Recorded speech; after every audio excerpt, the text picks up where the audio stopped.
దేవునికి స్తోత్రం. ప్రియమైన సహోదర సహోదరులకు శుభాభివందనములు. ఈరోజు దేవుని వాగ్దానం ద్వితీయోపదేశకాండం 4:23-24 వచనములు.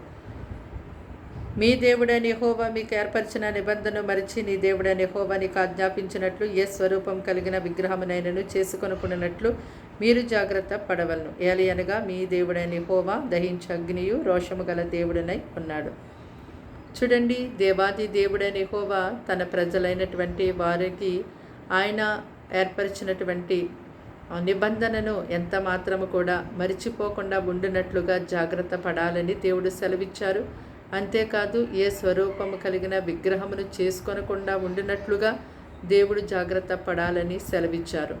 అయితే మరి ఈ దినాన దేవుడైన యెహోవా ప్రభువైన యేసుక్రీస్తు వారి యొక్క స్వరూపమని చెప్పి విగ్రహములు చేసుకొని వాటిని ఎంతగానో మ్రొక్కుతూ వాటి దగ్గర సాగిలపడి వాటిని సేవించేవారుగా ఎందరో ఉంటూ ఉన్నారు.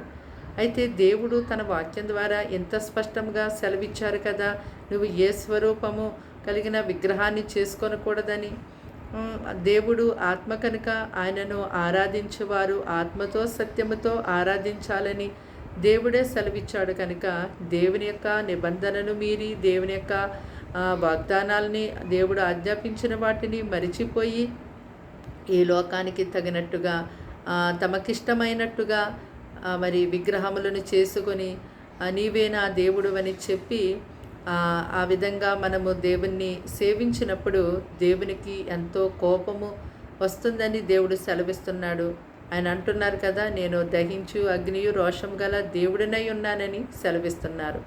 మరి దేవుడు తన లేఖనాల ద్వారా సెలవిచ్చినట్టుగా మనం నడుచుకోవాలి తప్ప ఈ లోకములో ఉన్నటువంటి పద్ధతులను ఆచారాలను మనము కలిగి వాటి ప్రకారం మనుషులను బట్టి మనం నడిచి భక్తి చేసేవారుగా ఎంత మాత్రం ఉండడానికి వీలు లేదు. దేవుని యొక్క చిత్తమే మనము ఏది ఏమైనప్పటికీ దేవుని యొక్క వాక్యాన్ని మాత్రమే నెరవేర్చేవారిగా ఉండాలి.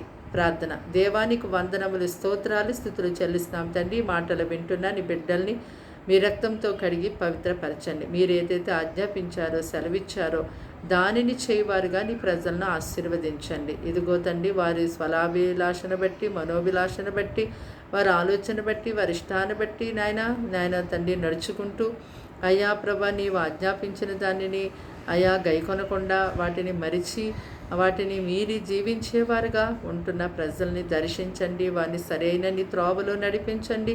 నీ వాక్యాన్ని గైకొనే ప్రజలుగా వారిని మార్చమని ప్రార్థిస్తున్నాం నాయన.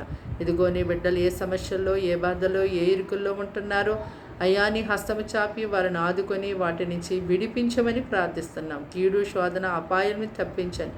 పరిశుద్ధ పరలోక అభిషేకం నీ బిడ్డలకు ఎంతో గొప్పగా అనుగ్రహించమని ఈ దినమంతా కూడా పగలు రాత్రిని ప్రజలకి తోడయుండి నడిపించమని సహాయం చేయమని.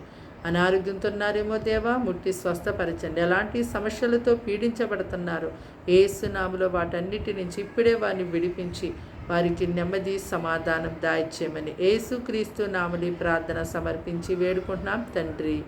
ఆమేన్.